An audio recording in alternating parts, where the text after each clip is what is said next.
Our Bible reading this week will be from 1 Corinthians chapter 16.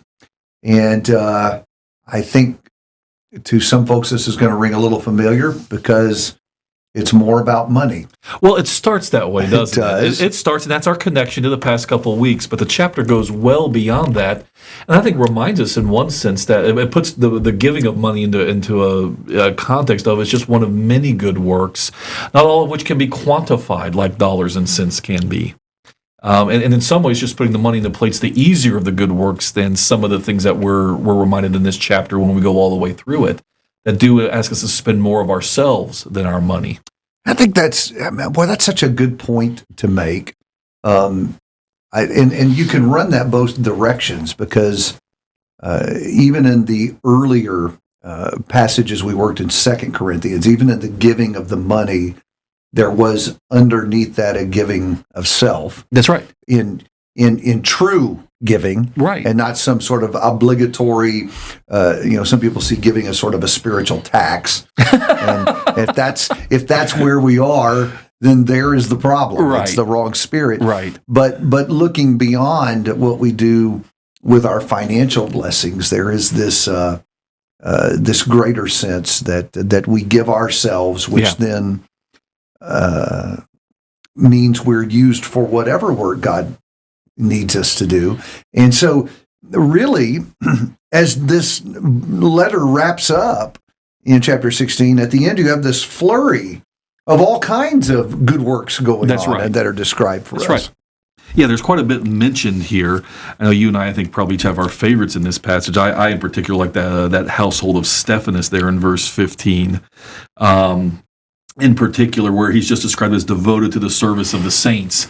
He doesn't have a sense of limit. It's kind of open-ended to just helping out. And then, the other work Paul describes in verse 18, he was culminating in, they refreshed my spirit. That there's a goal in these good works, which is the spiritual upbuilding and empowering and encouragement of others.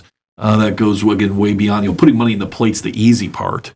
Where this chapter starts, compared to making real investments in people and in their lives so that they could say this about us. These are the kind of fruits our good works bear.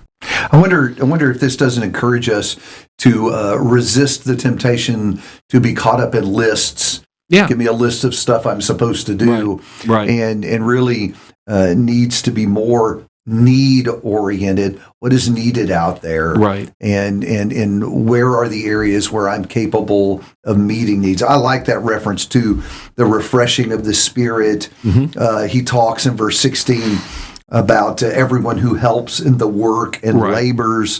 Verse 17, Stephanus, Fortunatus, Achaeus supplied what was lacking for your part. As I said, there's just this whole flurry of activity that's described, all of which would fall into the category of being good deeds, but taking many different forms. Absolutely. The other thing that I thought was especially important, if you look at verse 14, there's sort of this overarching principle that hangs over all of this. Let all that you do be done in love. And there's the motive. That ties nicely with that idea of need, doesn't it? Yeah, meeting others' well-being at whatever sacrifice to myself. Yes, I'm thinking about my brother. I'm concerned about his well-being. Right. And so what do I see that he needs that I am able to help with? That's right. So I think there's a lot to be inspired by in chapter 16. We can do some thinking about giving, but don't limit yourself to the first part of the chapter. Go down to the end as this letter wraps up with this flurry of all this different activity. Notice the way it's focused on people's need. Notice the love that's underneath it. And let's ponder ourselves how we can have the same spirit that we see here to be busy about good works that out of love address the need of our brothers and sisters.